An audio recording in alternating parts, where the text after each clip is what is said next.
So recently, I had a friend over at my house.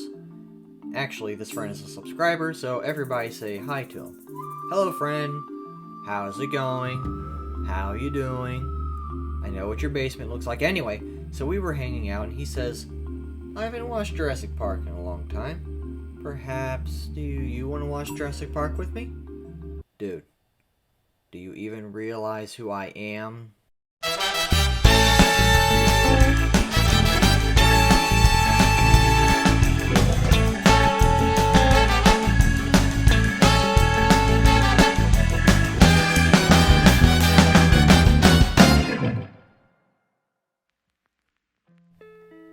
I love Jurassic Park so much. It's my favorite movie, which is why I have chosen it to be the first in a series I'm doing called the 1001 Movies You Must See Before You Die Challenge. This series is based off of a book by Stephen J. Schneider called 1001 Movies You Must See Before You Die, which, if you haven't guessed it already, is a book that lists out 1001 movies that apparently you must see before you die. So let's just get into it. When I was about 4 or 5 years old, I was staying overnight at Grandma's house. And it was getting late, but I still wanted to watch one more movie before bed because this is Grandma's house. There's no bedtime here. Grandma was tired though, so she just grabbed the first VHS tape that she could find with a picture of a dinosaur on it, because she knew I liked dinosaurs, and popped it in and left me on my own. The VHS that she grabbed was Jurassic Park, and it changed my life. I was astounded. I had just watched a movie with real dinosaurs in it. Keep in mind that this was the early 2000s, CGI was still going through its growing pains, and all the previous dinosaur movies I had seen had consisted of animated movies like The Land Before Time, or documentaries rendered from the library that hadn't been updated since the 80s. No CGI there. The dinosaurs I was used to seeing were all stop motion, so of course, the impressionable baby Kit Kat was instantly fooled into thinking that these dinosaurs were real. They had actually found an island where dinosaurs hadn't been hunted to extinction by cavemen or something, and they went there and they made a movie. Now, of course, I did eventually realize that the dinosaurs weren't real, and that the filmmakers had just had access to some of the most cutting-edge special effects in Hollywood. A name like Steven Spielberg will get you that. Speaking of Spielberg, you know what other Spielberg movie that this reminds me of? Jaws. During the filming of Jaws, a much younger Steven was having trouble getting the animatronic shark to work. This meant that he had to film around this problem, not showing the shark as often as he had planned. The result? By not showing the shark, the film became much more intense, as the audience's imagination was left free to fill in the blanks in the scariest way possible. 2 decades later, and once again, Spielberg was filming a movie with extensive use of animatronics. However, you can only get an animatronic dinosaur to do so much. So, in any scene where a dinosaur was in motion, they had to resort to CGI.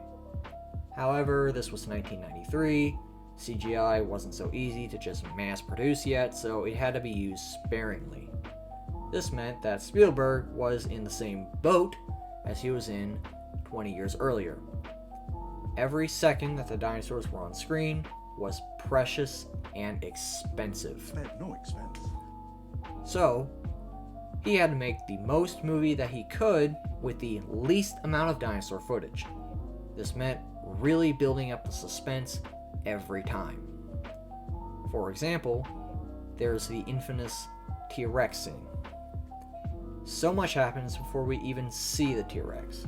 It is raining, the power is out, the people are sitting bored in the car, there's a chained up goat outside. Then we slowly begin to realize that something is off. We begin to notice that the ground shakes. There's the sound of heavy footsteps. Then we see that the goat is missing. The people wonder where it is for a second, before a severed leg falls on top of the vehicle. That's when the head of the T-Rex, only the head, is revealed among the trees. The lawyer runs away. Grant and Malcolm have one last moment of obliviousness. Then the fence comes down and the T-Rex is revealed in its full glory. Now the action can begin. But, unlike many modern blockbusters, we didn't just jump right into the action. Jurassic Park takes its time to build up the tension before releasing it.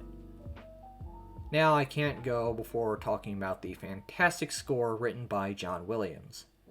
There really isn't a whole lot to say, however, because this is John Williams, and the name speaks for itself. This is the man who wrote the music for Jaws, Star Wars, Harry Potter, Indiana Jones, etc., etc., etc. And like any of his scores, I can listen to it anytime and be instantly transported into the world of the movie. It's magical. The Jurassic Park theme is one of Williams' greatest masterpieces, and that is saying a lot coming from a composer of his stature. Alright, time to score the movie. Now, I don't like scoring movies on a linear scale, like giving it a number out of 10, or so many stars, or giving a letter grade like it's some kind of school project. No. That just seems silly to me. Movies are art, and my feelings about art are not one-dimensional. And that is why I've developed this sort of political compass type thing for grading movies. Here, the x-axis represents the objective quality of the film, regardless of how I feel about the genre or subject matter. This only measures how well the movie is made, technically speaking. And then, the y-axis measures rewatchability. Here, regardless of the objective quality of the film, is how likely I am to want to watch this movie again in the future. So, that means that there are 4 categories that a movie can fall into. A bad movie that I would not want to rewatch, a good movie that I would not want to rewatch, a bad movie that I would like to rewatch, and the best category to be in, a good movie that I would like to rewatch. For me, being my favorite film, Jurassic Park unsurprisingly falls at the extreme high end of rewatchability. As my friend from earlier found out, I am down to watch Jurassic Park with anybody, anytime, no matter how recently my last viewing was. As for quality, I think it also scores very high. I will acknowledge that there are a few technical errors here and there. For example, in this scene where Grant, Tim, and Lex are climbing over a fence, the camera crew accidentally showed a gaping hole a few feet away that the characters could have just walked through. That wasn't supposed to be seen by the camera. It's this, among other little mistakes, that caused the film to not have a perfect quality score, but I still think it's pretty good overall. So I'm going to place Jurassic Park here. Well, that's all I have for you today. If you'd like to join me on this 1001 Movies Challenge, I will be periodically posting new reviews, so check back in with the channel for more of that. I will also leave a link in the description to a website that lists every movie ever included in the various editions of the 1001 Movies book. There's also a playlist on this channel with a bunch of free movies that you can watch anytime here on YouTube if you need a place to get started. Although I will warn you that not every movie in this playlist is in English or is the best quality version that's out there. So don't rely on it too heavily. Until next time, adios. Hello there. If you liked this video, consider hitting the like button. That's what it's for. And it's free. Also, subscribe if you haven't already. This is a small channel, and the algorithm doesn't do me any favors. We're starting a cult here, so if you could please tell your friends about me, that would be super helpful, and I'd really appreciate it. Thanks for watching!